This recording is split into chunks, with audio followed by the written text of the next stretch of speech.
Hey guys, this is Jess with A Card Day's Work, and I'm excited to share a new video with you today using the new release from Trinity Stamps. The adorable stamp set that I'm going to be featuring for my card today is called Fantastic Friends, and it is absolutely adorable. I'm starting off by doing a little bit of stamping with my mini Misty. I'm stamping the little string or banner sort of image from the stamp set, and then I went ahead and also stamped out the hanging bat image. The cool thing about this is you could use it hanging upside down, or you could even turn it over and use it the other way with him standing up, making it look like he's giving a little hug, and it would be absolutely adorable that way as well. I'm using a post-it note here. This is a full sticky back post-it note, so it's kind of the inverse of a regular post-it note. It's great for masking, and I like to use these a lot in my card making, especially when I'm doing a one-layer card like I'm creating today. I am cutting out a separate second image of the same stamp. So I stamped the bat hanging on my cardstock, and then I stamped it directly here as well, where I'm cutting that out with a pair of nice sharp scissors. You do want to be careful to cut right on those lines, and it's okay if you cut just slightly on top of them. You do want to make sure though that you are not leaving any border around those lines, because that will leave a white border around your image when you are doing your ink blending or creating your scene, and you'll have to figure out what to do with that later. To create my background today, I'm going to be using some Distress Oxides. These are a really big go-to for me. I tend to use Distress Oxides very frequently in my card making, especially when I'm doing a scene building card like this. I started off with some chipped sapphire down in the bottom area of the card here. I'm just using a mini ink blending tool there with a foam pad on the bottom. I dip and put the pad into the Oxide ink, swirl it around to get it nice and juicy with ink there, and then I start off of the edge and blend onto my cardstock.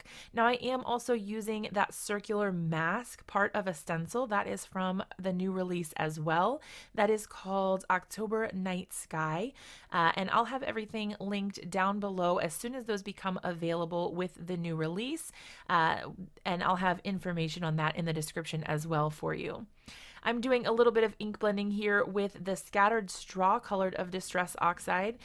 This is a nice color for a nice moon sort of scene here, and I actually went around the edge with the side of the pad and did some sort of smearing action along the outside there, just to give it the effect that the night sky was glowing. You don't have to be limited to just where the stencil goes. You can definitely change things up a bit and make it a little more exciting and add your own twists. Using another image from that October Night Sky stencil here, I'm using some shaded Lilac Distress Oxide. This is just a really nice light purple, and the way that it goes over top of these other colors is perfect. It gives that sort of shaded or shadowed look without being too overwhelmingly purple, and I really like the effect that that gave in the end there. I did go ahead and take off my mask here, and now I'm going to do some ink blending with some black Soot Distress Oxide ink. I'm using another of the stencils from the October Night Sky stencil set, and I'm blending on that black ink to really give a nice dark impression in the front that it's a night sky, and kind of gives it more of a little bit of a spooky, creepy vibe, but still super, super cute. I did go ahead and move that stencil over to the side there and blend onto the other section of the card, so it kind of frames it nicely. Now I will admit that I was a little bit bummed when I pulled this off, because I realized that I did take that mask off and then I stenciled right in front of that cute little bat's face, but I decided that I was going to keep going and keep plugging along, because it just felt like it added a little bit of depth to the scene, even though it was right over his face and that wasn't my favorite. I was happy with leaving it, and I'm glad that I did, because I do feel like it added a little bit more interest to the card. I did go ahead and add some of the little bats up at the top there. Same thing with the black Distress Oxide there. And then I went around the edges, as you just saw, with the Distress Oxide as well, to just darken it up and really make it look more like a night sky. After I was finished with my scene, I set that aside so that it had some time to sit and dry. I wasn't sure at the time if I was going to do some heat embossing directly on the background, but I actually decided to go with my tried and true white embossing powder on black cardstock. I absolutely love the way that this looks, and I did a little bit of experimenting with how I wanted this to work. So I used a sticky embossing ink here to apply that. First, you want to treat your surface with an anti-static powder tool. Apply your sticky ink and then go ahead and pour on your embossing powder, tap off any excess, and then melt that with a heat tool. I thought at first that I wanted to go ahead and cut this out like some of the other sentiments that I've used in past cards, where the hello portion of it would be fussy cut, but then the rest of it would be a strip sentiment. But unfortunately, I got a little too cut happy when I went and was cutting things, and I really didn't like how it looked.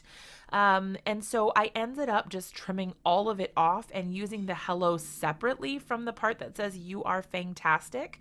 Now this hello sentiment is actually from Hello Senti-mini, and again, I'll have everything linked down below for you, but this is one of my favorite go-to stamp sets just because it is so versatile and so stinking cute. I love that I can pair it with just about anything, and as you can see here, it matches perfectly with the Fantastic Friends stamp set. Once I got this all cut out and ready to go, I played around a little bit with the placement, trying to figure out exactly how I wanted it to look. You can see there that I was changing my mind and deciding, that doesn't look super good. And that's when I decided to go ahead and just cut the whole thing out. Once I decided on my placement and kind of where I wanted things to go, I did decide to use some foam tape on the back of this. So I applied just a little bit of double-sided foam to my sentiments here, and that just gives it a little bit of extra and added interest, something to pop it off the page a little bit and make it look a little more exciting. Since this is a one-layer card, I guess technically maybe it's not a one-layer card since I added the foam sentiments to it, but hey, the scene is one layer. Let's go with that. Once I was finished with that, I did go ahead and decide to add a little bit of extra bling to my scene by adding on some clear sequins. So I'll be doing that here in just 1 second, and that's going to finish off the card. So I did use the melted icicle mix. This one has an assortment of sizes that you are able to mix and match, and I poured those into the tidy tray. I absolutely love this thing. You are able to pour your sequins directly into it and use those where you can actually see them, and then pour them directly back into the little container, which I think is absolutely amazing. I used just a little bit of liquid adhesive to get those just where I wanted them in place, and that was it. That was my last step for this card. I really, really love the way that this turned out, and I hope that you guys do as well. Be sure to check out all of the information down in the description below. If you have any questions, drop them in a comment, and I hope that you guys will stop by and see us in another video really soon. Thanks so much, and have an awesome day.